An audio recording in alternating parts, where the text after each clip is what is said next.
400 μίλια νότια της Νέας Γης, ένα κομμάτι πάγου 1 εκατομμυρίου τόνων από την Γροιλανδία μπαίνει στις οδούς ναυσιπλοείας του Βόρειου Ατλαντικού. Έπειτα από ένα ταξίδι 1.900 και πλέον μιλίων θα γίνει το πιο διαβόητο παγόβουνο στην ιστορία. Everyone knows that the Titanic hit an iceberg and sank. Η ιστορία του Τιτανικού είναι εμβληματική όσο και το ίδιο το πλοίο. Ήταν το μεγαλύτερο και πιο πολυτελές υπεροοκεάνιο της εποχής του και θεωρητικά αβύθιστο. Όμως το γιγάντιο παγόβουνο είναι ένα μόνο μέρος της ιστορίας του Τιτανικού. If anyone tells you that they found the one reason Titanic sank, then they haven't read enough. The bow section of the ship couldn't properly fit into the yard that the ship was being built in, and that's the reason they decided to go for hand rivets. Because the second officer had been changed over before the sinking, they didn't actually have a key for the binoculars. A number of passengers opened their portholes to see if they could see what was going on. A tragedy on the scale of the Titanic disaster was caused by hundreds of little events, but there are about 10 that are the key events. All of these things combined led to the inevitable fact that the Titanic would hit the iceberg and sink. 10 λάθη. Το καθένα από μόνο του θα μπορούσε να ξεπεραστεί. Μα συσσωρεύτηκαν και προκάλεσαν μία τραγωδία.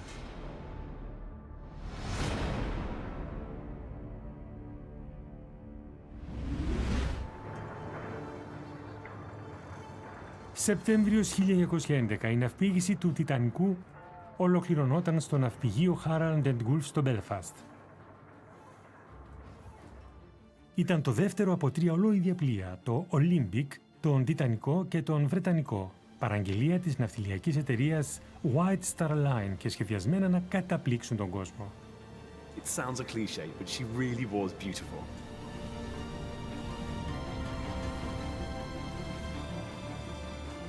The Titanic was the largest passenger ship in the world at the time of her introduction into service. 882 feet long, which made her the longest ship afloat. In fact, she was the largest moving object made by man at the time. If you stood her on the end, she's nearly as tall as the Empire State Building, and yet she's only as wide as 1/3 of a football field. So she's very long, she's very sleek, she's very graceful on the outside. On the inside, she is opulent beyond belief.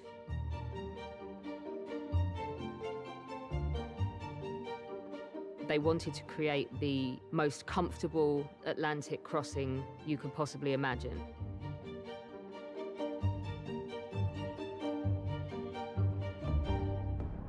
Εκτός από την τόση πολυτέλεια, ο Τιτανικός είχε και τα τελευταία χαρακτηριστικά ασφαλείας.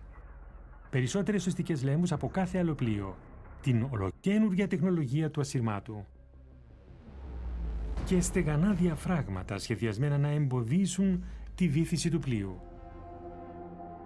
Η αποτελεσματικότητα αυτών των διαφραγμάτων θα δοκιμαζόταν στην πραγματικότητα σε ένα περιστατικό που θα προκαλέσει το πρώτο μεγάλο λάθος στην ιστορία του Τιτανικού.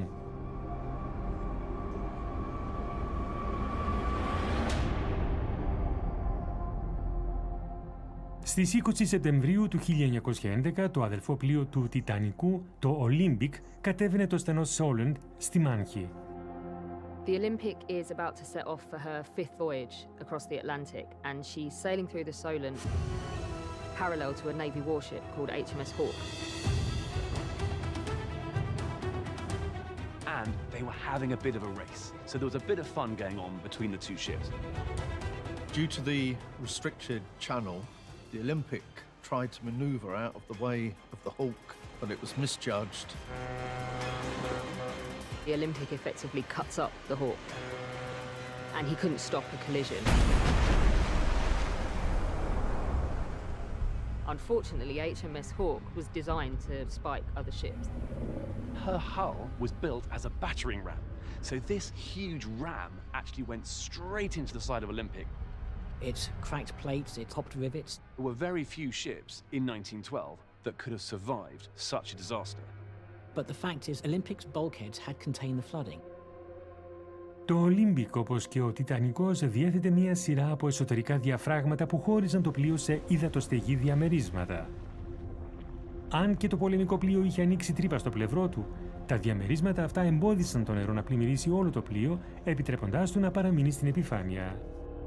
I think the spectacular survival of the Olympic from the Hawke collision planted a dangerous idea in people's minds. If a warship can take you on and you can just sail home again and get fixed, then it's giving people the wrong idea. Many would have thought, well, that really does make the ship relatively unsinkable.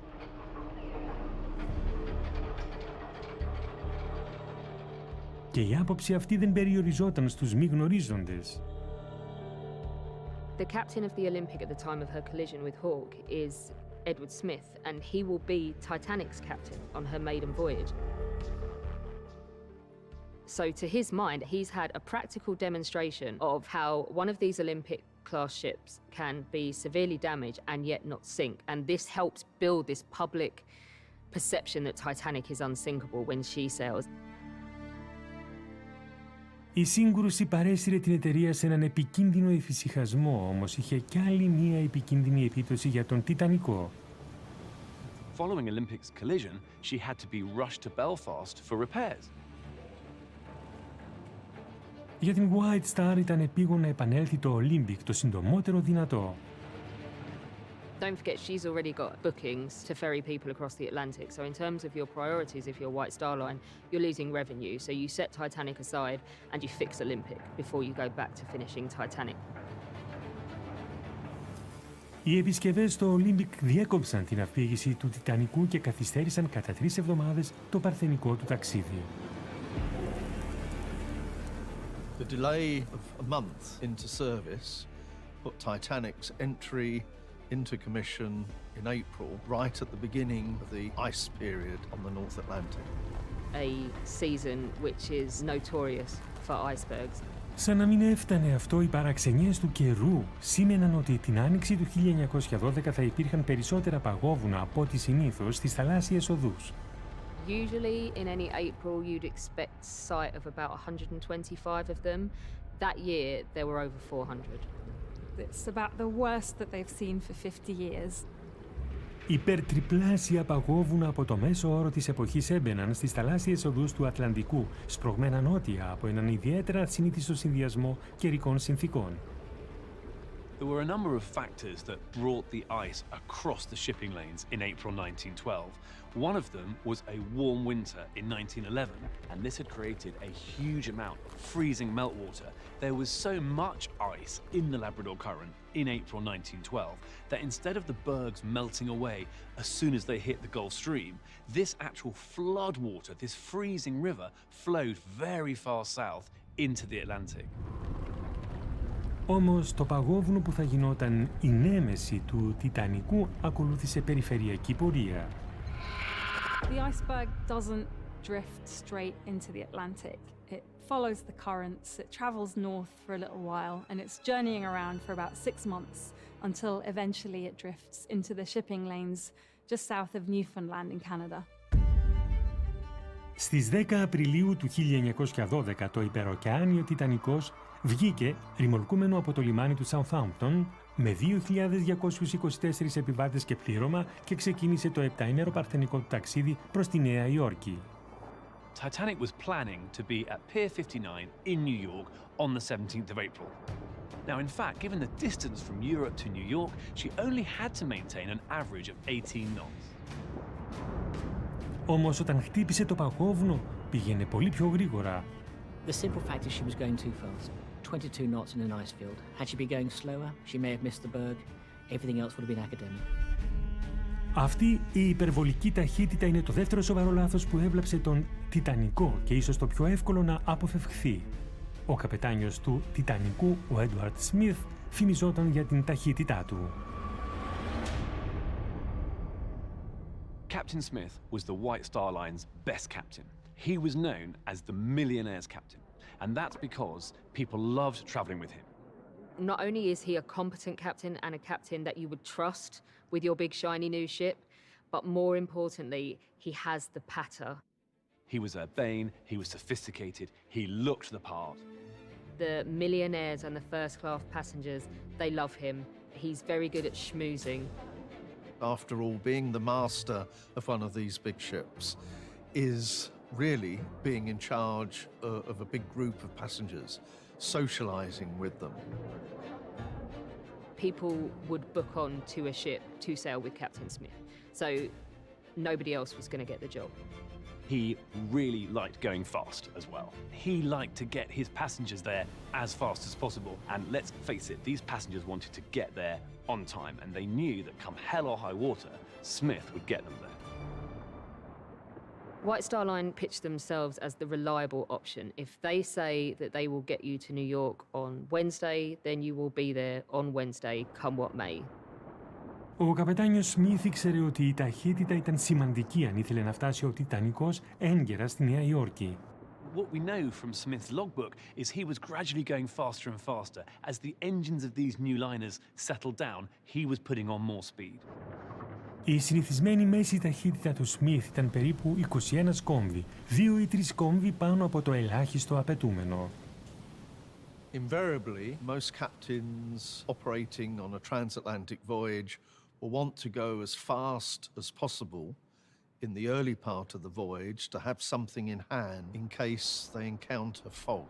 Fog is very prevalent on the North Atlantic, and it generally means you have to slow down. So by going faster at the beginning, you have something in hand just in case you meet the unexpected fog. This was quite the norm in 1912. Skippers tended not to slow down until they had visibility problems. They always felt if they could see far enough ahead to turn or to stop. Icebergs were a navigational hazard which you had to take into account. But it was more usual for ships to arrive late than hit icebergs. Ο Σμιθ δεν ανησυχούσε ιδιαίτερα για τα παγόβουνα. 7 μήνες νωρίτερα ήταν καπετάνιος του Olympic, όταν αυτό επέζησε από μια σοβαρή σύγκρουση. If you are Smith and you have captained Olympic and she's survived being rammed by a scary-looking spike on the front of a Royal Naval vessel, then you are not going to be that concerned about what a little iceberg might do to you. Because in your mind, if there's a big iceberg, your people are going to see it and steer away from it. No doubt the perceived risk of striking an iceberg was so small that it was discounted. But there was the very real risk if the ship arrived late in New York, there would be a lot of adverse publicity. Όμως σε αυτό το συγκεκριμένο ταξίδι ο καπετάνιος είχε και άλλη μία έγνοια που σιγόκαιγε στα κάτω καταστρώματα.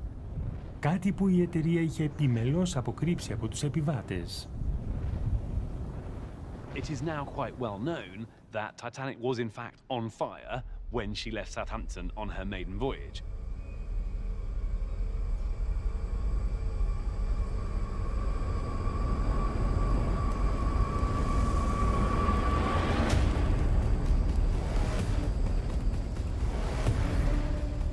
In 1912, ships were powered by steam and the boilers were powered by coal, and Titanic used 600 tons of coal a day, which was shoveled into the boilers by a team of firemen.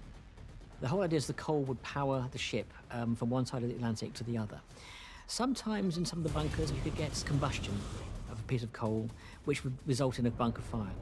When you have a pile of coal stored in a bunker, oxygen or water can get in and start reacting with the coal.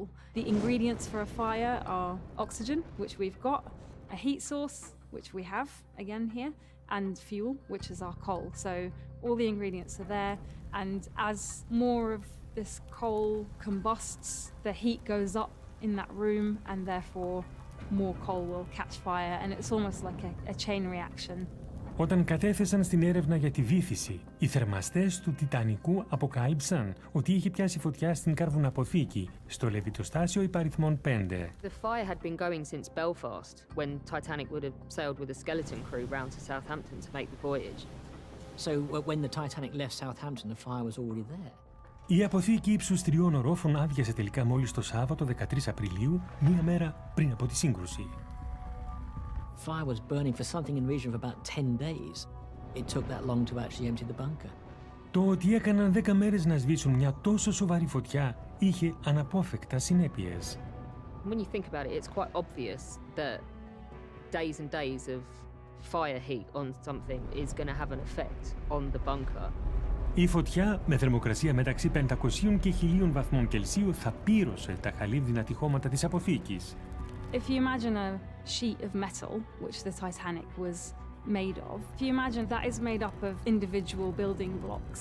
Imagine those building blocks are attached together with glue. That glue is going to get warmer and it's going to make that sheet of metal more bendy. So that's what happens when it heats up. They're not really designed to withstand that kind of heat, and it could have been much hotter than 500 degrees in there.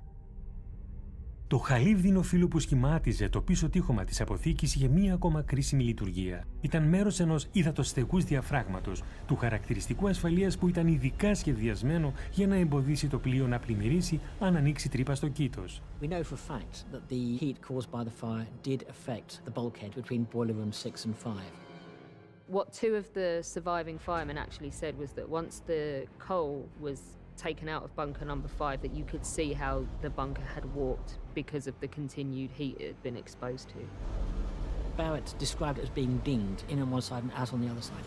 Η στρέβλωση στις χαλίβδινες πλάκες ίσως αποδυνάμωσε ένα από τα ζωτικά στεγανά διαφράγματα του Τιτανικού. We know from the inquiry into the Titanic disaster that the intense heat of the bunker fire on the Titanic had actually deflected the metal of the hull. And this meant that there was no longer a perfect seal, and in fact the fire-damaged plates in the bulkhead may have been weeping about 1 or 2 buckets of water per hour even before the collision. So there was a degree of the bulkhead being compromised. To what degree, no one's really sure. But the mere fact that it was dinged at all suggests that there was something wrong. Υπό κανονικές συνθήκες αυτό θα επηρέαζε πολύ λίγο την ασφάλεια του πλοίου. It's an inconvenience of the job. It's something they would have dealt with before successfully. They wouldn't have been obsessing about the integrity of the ship because of the bunker fire. Θα χρειαζόταν κάτι πραγματικά ασυνήθιστο για να έχει σημασία η όποια αδυναμία προκλήθηκε από τη φωτιά. 11 Απριλίου 1912, στα παγωμένα νερά του Βόρειου Ατλαντικού, τεράστια παγόβουνα έχουν παρασυρθεί νότια στις υπερατλαντικές θαλάσσιες οδούς. Bergs come in all sorts of different shapes and sizes. Some of them were just things called growlers, which is really just huge lumps of ice floating near the surface. The berg the Titanic actually crashed into was larger than this 5-story engine behind me.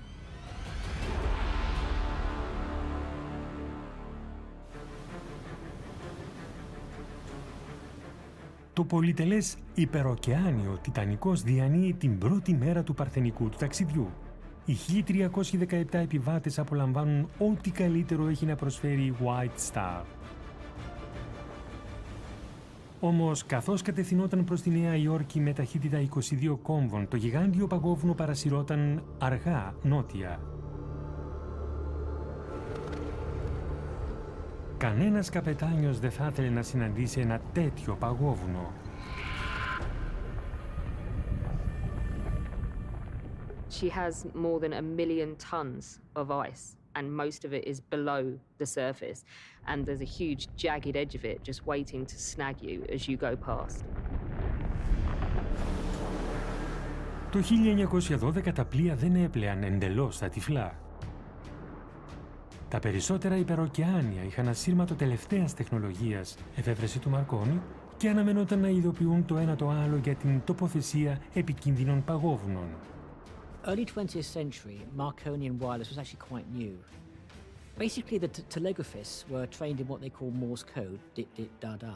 The whole idea was that they would signal using a key to a ship which could be, in the case of the Titanic, several hundred miles away, depending on how big and how high your antenna was.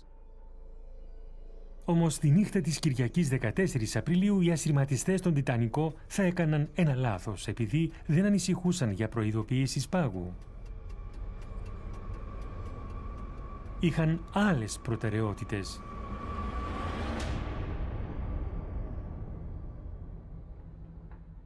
In 1912, radio was a novelty.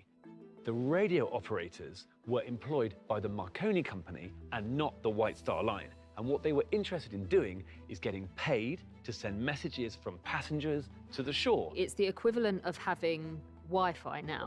It was something for passengers to communicate about stocks and shares, or what time people would meet other people.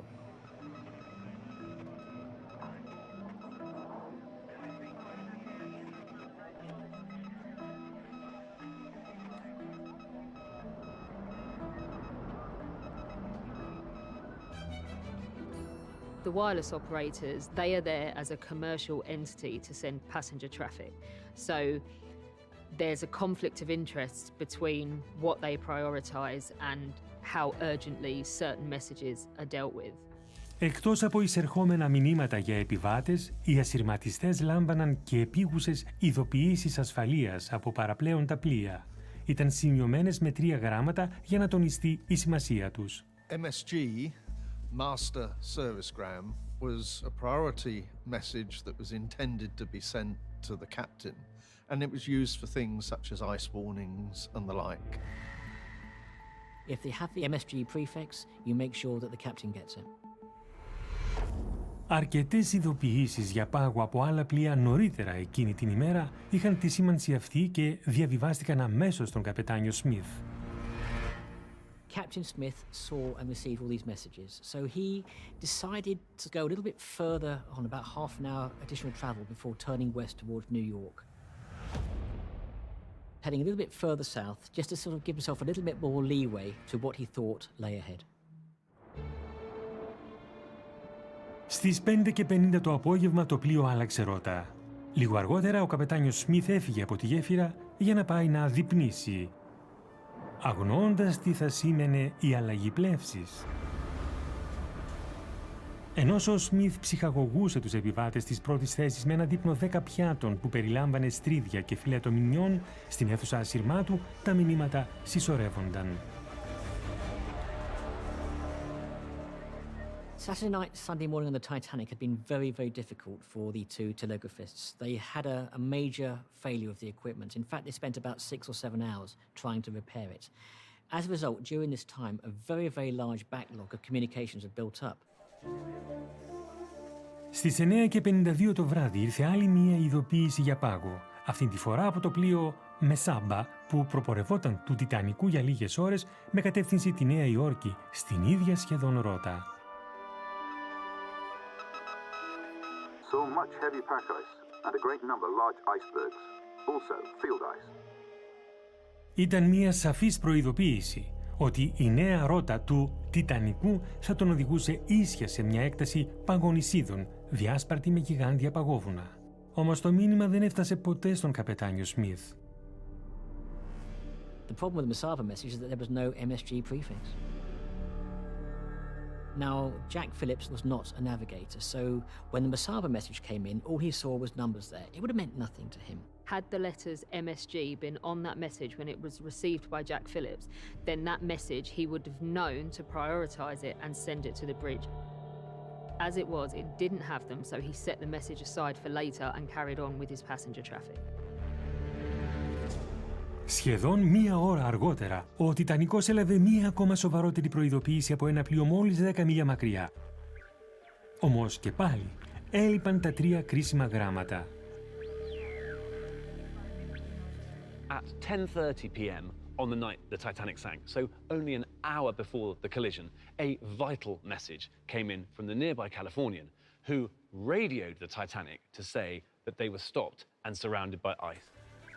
Now, unfortunately, right at the moment that it arrived, the wireless operators on the Titanic were really busy doing what's called working Cape race.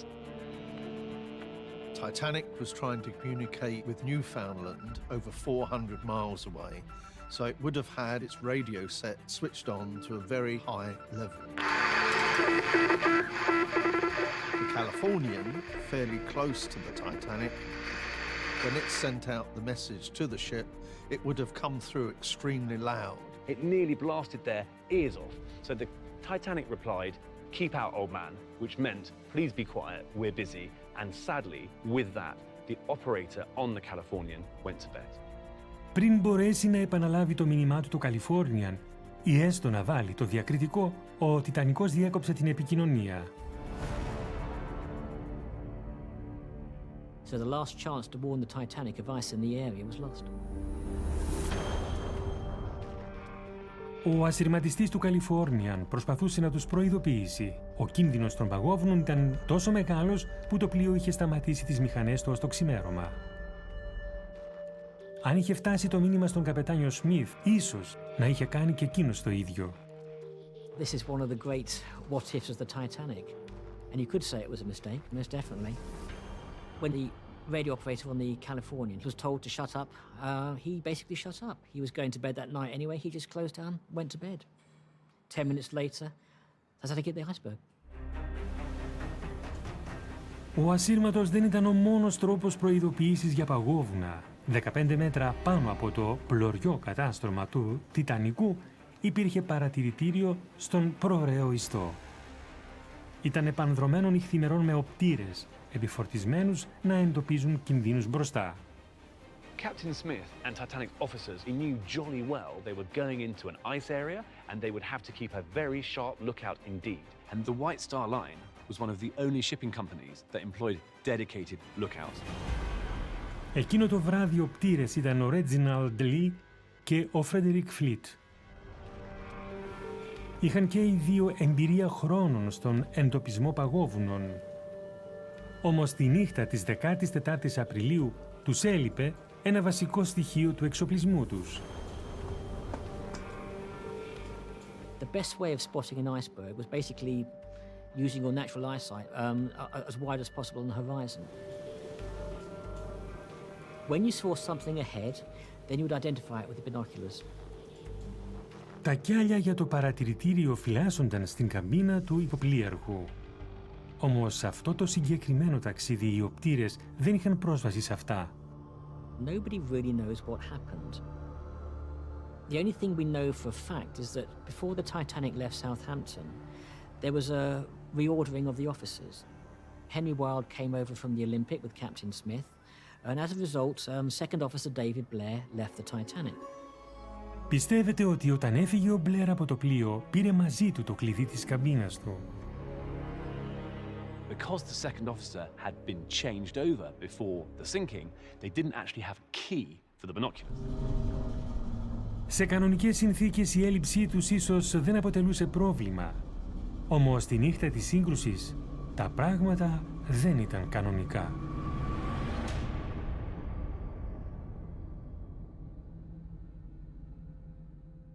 The conditions the night the Titanic sank were truly extraordinary.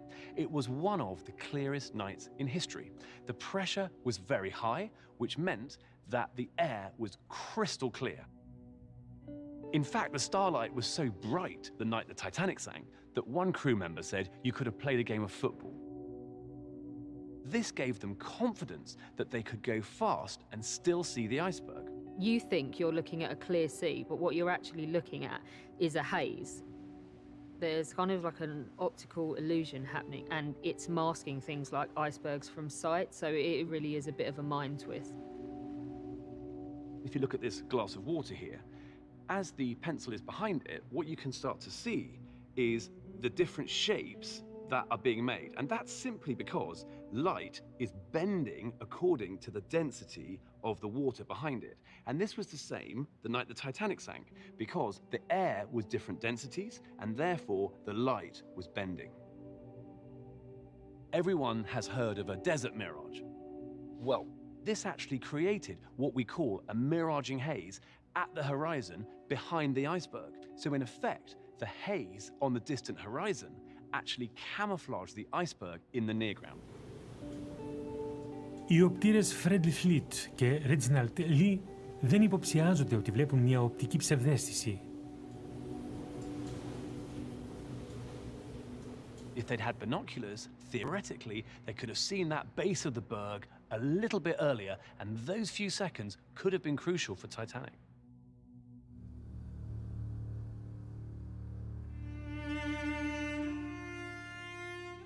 Στην έρευνα που έγινε μετά την τραγωδία, ο Φλιτ ρωτήθηκε για τα κιάλια που έλειπαν. Η απάντησή του ήταν αποκαλυπτική. I'd have seen the iceberg a bit sooner. How much sooner? Well enough to get out of the way.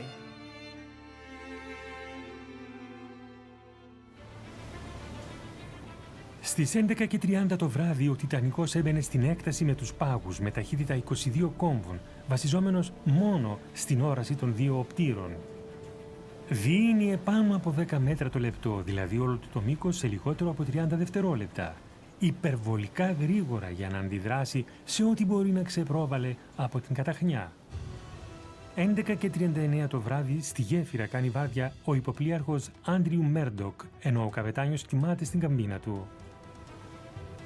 37 δευτερόλεπτα πριν χτυπήσει ο Τιτανικός στο παγόβουνο, ο Φρέντερικ Φλιτ εντοπίζει κάτι στη ρότα τους. Ακούγεται η κραυγή «Παγόβουνο ίσια μπροστά».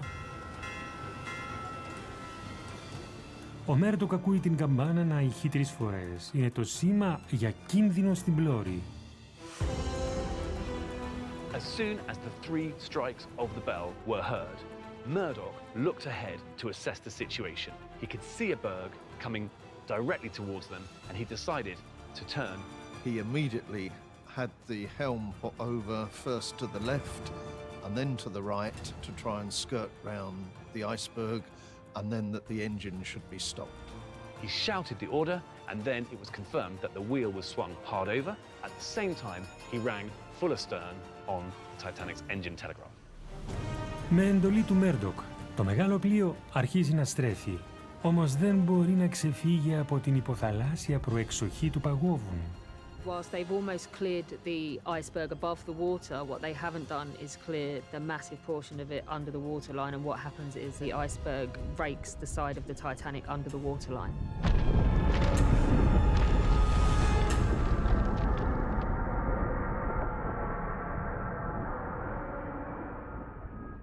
Ο ναυπηγός Στίβεν Πέιν σχεδίασε το Queen Mary 2. Πιστεύει πως ο τρόπος που λειτουργούσε το πηδάλιο του Τιτανικού απέβη σε βάρος του αυτά τα λίγα κρίσιμα δευτερόλεπτα.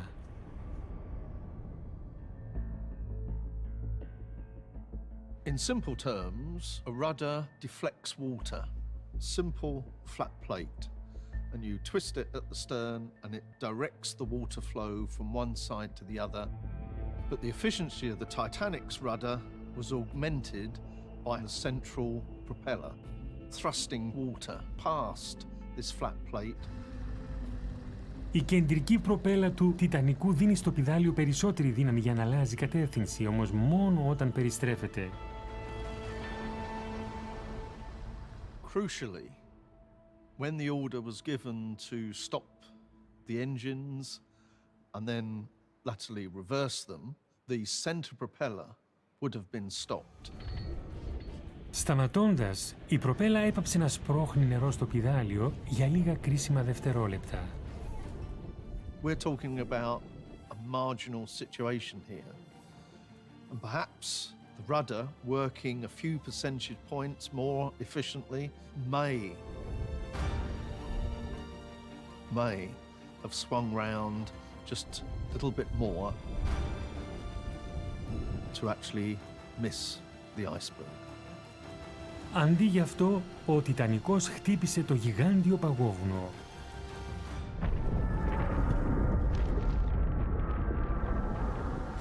Μα η σύγκρουση έγινε τόσο λοξά που σχεδόν κανείς δεν συνειδητοποίησε τι είχε συμβεί. Και ήδη κριθεί. People were not prepared for what was going to happen. They certainly didn't realize that the ship was about to sink.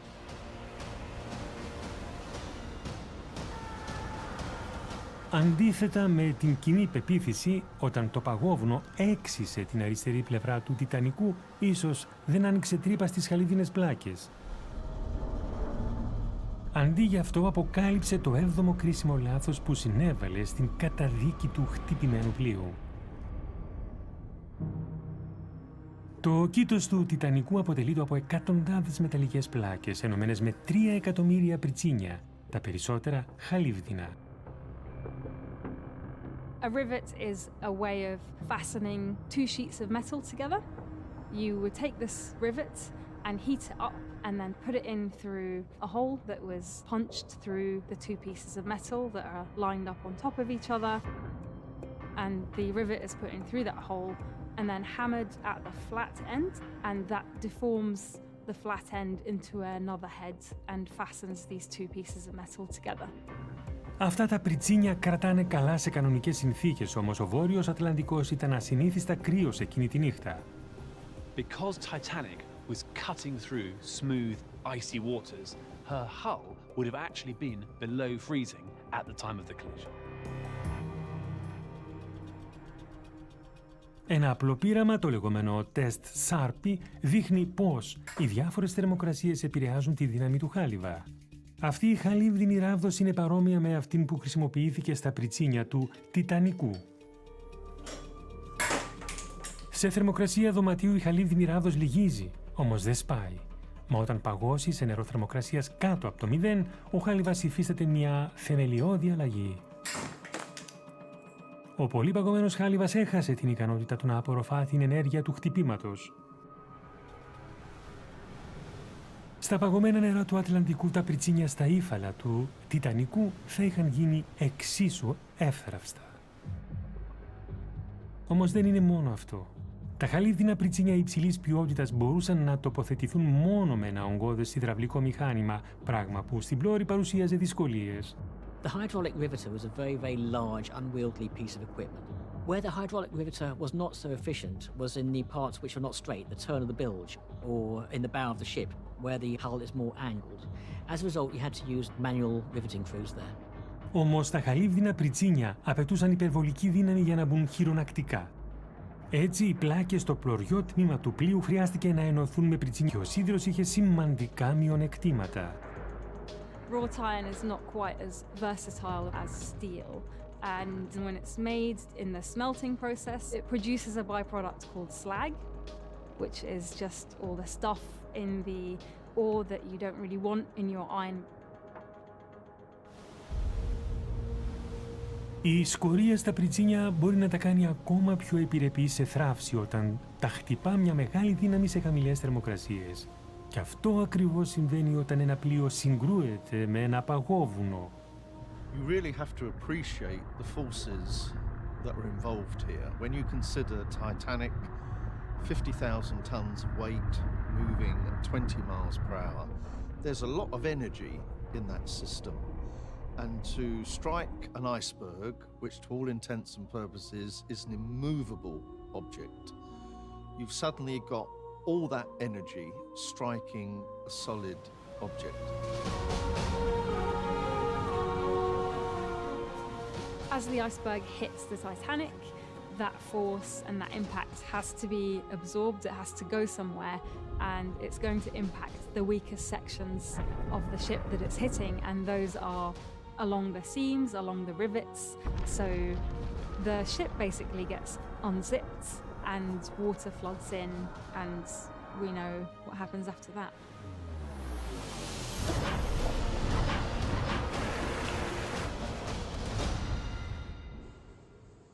Τα εύθραυστα πριτσίνια σπάνε, επιτρέποντας στις χαλίβδινες πλάκες του κήτους να ανοίξουν σε αρκετά σημεία κάτω από την ίσαλο γραμμή. Η χρήση σιδερένιων πριτσινιών ήταν μεγάλο λάθος. Όμως ο Τιτανικός θεωρείται ικανός να επιβιώσει από εκτεταμένες ζημιές. Titanic had 15 bulkheads, dividing her into 16 compartments. If part of the hull was breached in any way, that the flooding would be contained. Ο Τιτανικός ήταν σχεδιασμένος να αντέξει εισρωή νερού σε έως και 4 από τα κύρια διαμερίσματά του.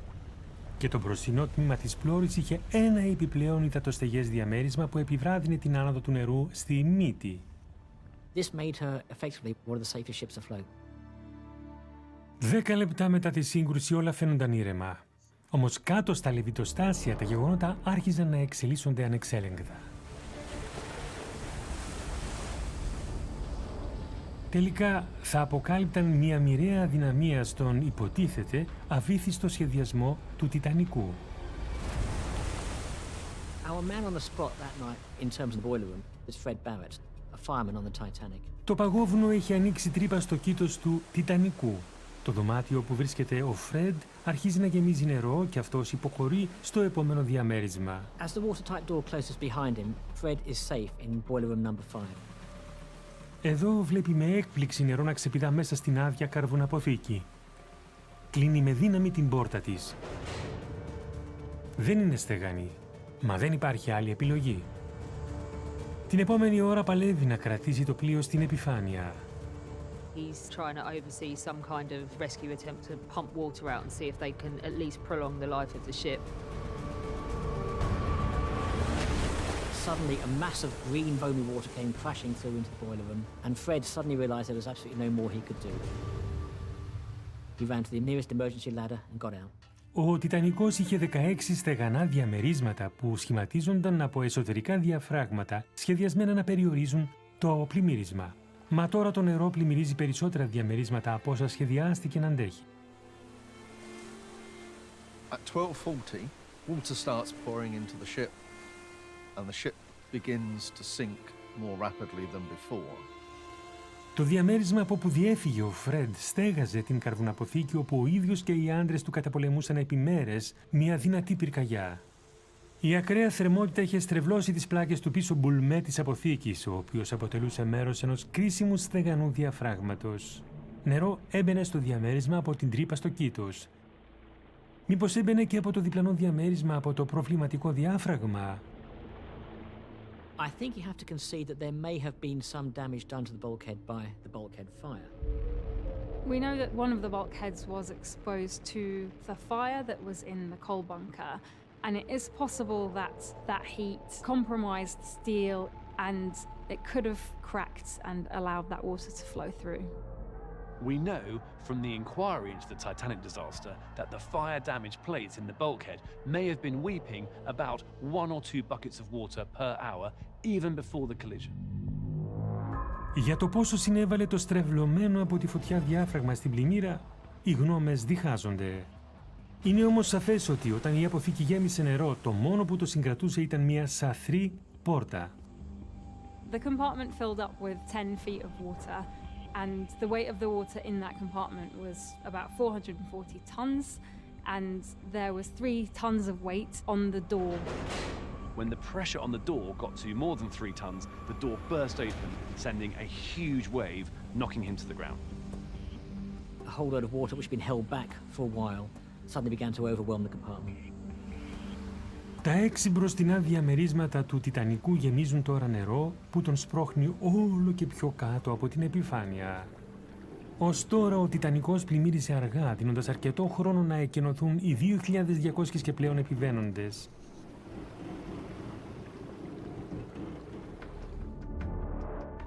Όμως, καθώς βυθιζόταν βαθύτερα στο νερό, ένα τρομερό λάθος κάποιων επιβατών στις καμπίνες προς την πλώρη επιτάχυνε το χαμό του.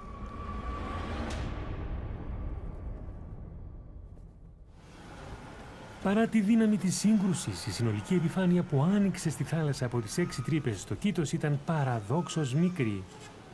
Now, in fact, when you put all these together, it makes an area just the size of, I don't know, a fireplace or something like that. So not a very big area at all. But what happened was, after the collision, the Titanic came to a stop, and people wondered what had happened. So their natural reaction was to open the portholes and have a look. Όταν φάνηκε ξεκάθαρα η μοίρα του πλοίου, το πλήρωμα διέταξε τους επιβάτες να ανεβούν στο κατάστρωμα, έτοιμοι για εκένωση. And then, when they went up to the lifeboats, they left the portholes open. As Titanic's passenger accommodation began to dip under the Atlantic, the open portholes meant that water flooded in at a much greater rate. In fact, 12 open portholes would have doubled the iceberg damage to Titanic. And of course, there were hundreds of portholes in Titanic's bow. 300 και πλέον από τα φινιστρίνια του πλοίου ανοίγουν σε καμπίνες επιβατών. Η εντελώς ανθρώπινη περιέργεια των επιβατών συνέβαλε στο να επιταχυνθεί η βύθιση του πλοίου.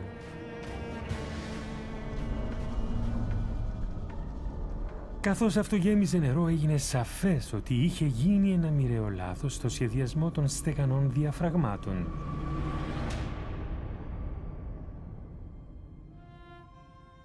Τα διαφράγματα, με μέσο ύψος 12 μέτρων, δεν ήταν αρκετά ψηλά ώστε να φτάνουν στο επίπεδο του καταστρώματος επιβατών. Αυτό ήταν συνειδητή επιλογή των σχεδιαστών του Τιτανικού.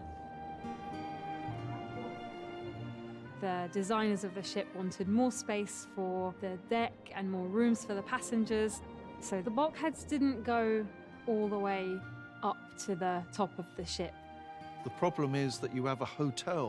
The whole reason the ship is there is for the easy movement of passengers in their cabins, through the public spaces. Τώρα οι συνέπειες αυτής της απόφασης έρχονται να τους στοιχιώσουν. Όταν το νερό φτάνει στην κορυφή των διαφραγμάτων, αυτά αχρηστεύονται. Το νερό ξεχύνεται από πάνω τους, πλημμυρίζοντας όλα τα διαμερίσματα και ορμά ανεξέλεγκτο στους κοινόχρηστους χώρους από πάνω. Αυτό είναι το τελικό πλήγμα. Η πλώρη του Τιτανικού βουτά κάτω από την επιφάνεια, υψώνοντας την πρίμνη ψηλά στον αέρα. In the final moments, there were thunderous crashes as the steel was heard down below to be breaking apart at the keel level. And then higher up, there was almost a stampede of passengers towards the stern of the ship. She rises so high in the water and then she seems to right herself again and people think they're saved. Everything might be all right briefly, but all that is the stern snapping off and falling back down. You have all-out chaos in the final death throes. The lights went out, and then the ship bobbed for a bit, and then disappeared forever. Στις 2:20 τη νύχτα προς τη Δευτέρα 15 Απριλίου, ο Τιτανικός βυθίστηκε τελικά στα βαγωμένα βάθη του Ατλαντικού ωκεανού, παρασύροντας μαζί του περίπου 1.500 από τους επιβάτες και το πλήρωμα.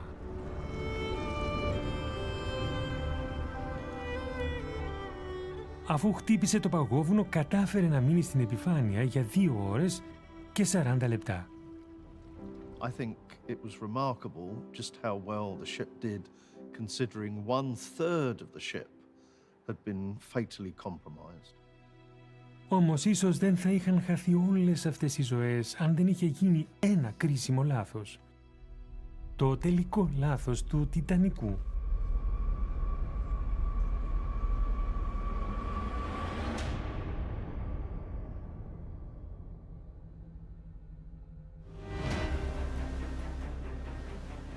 Αν ο υποπλοίαρχος Μέρντοκ δεν είχε προσπαθήσει να αποφύγει το παγόβουνο, ίσως το πλοίο να επιζούσε από τη σύγκρουση. If the Titanic had struck the iceberg head-on, about 100 feet, 1/8 of the length of the ship would have been crushed, but the watertight bulkheads would have held. The likelihood is that that damage would not have been fatal, and the ship would have remained afloat. Το μπροστινό τμήμα της πλώρης του Τιτανικού είχε πρόβλεψη για περίπτωση σύγκρουσης. Όπως η ζώνη συρρίκνωσης σε ένα σύγχρονο αυτοκίνητο ήταν σχεδιασμένο να απορροφήσει το μεγαλύτερο μέρος μιας μετοπικής πρόσκρουσης, προστατεύοντας την ακεραιότητα των διαμερισμάτων από πίσω και μειώνοντας την εισρωή νερού. Όμως στρέφοντας το πλοίο για να αποφύγει το παγόβουνο, Μέρντοκ το έκανε να χτυπήσει στα πλάγια. Titanic heeled over and left the coffin-shaped flat bottom, presented it to the shelf of the berg. So a lot more underwater damage was because she was what's called on the swing.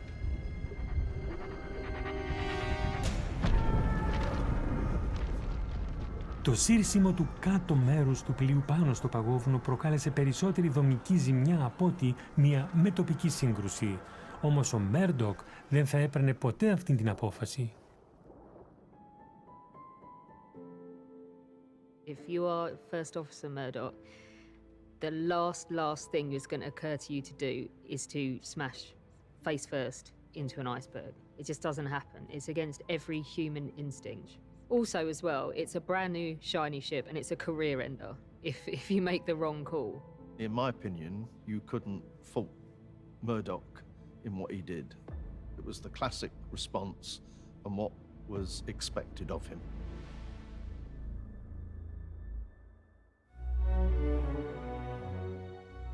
100 και πλέον χρόνια αργότερα, η κληρονομιά των νεκρών του Τιτανικού ζει ακόμα.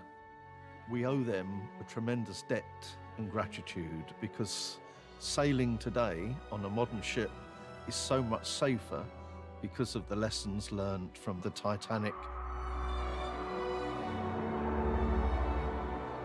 As As a result of the Titanic, we have lifeboats for everybody, we have greater watertight integrity in ships, we have greater safety regulations, although health and safety can drive you nuts.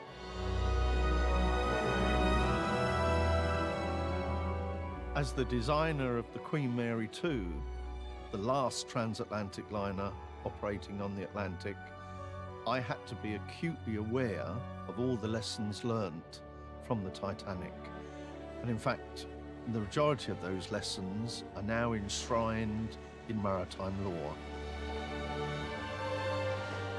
They have a saying that safety rules are written in blood. Well, in the Titanic's case, that couldn't be more true.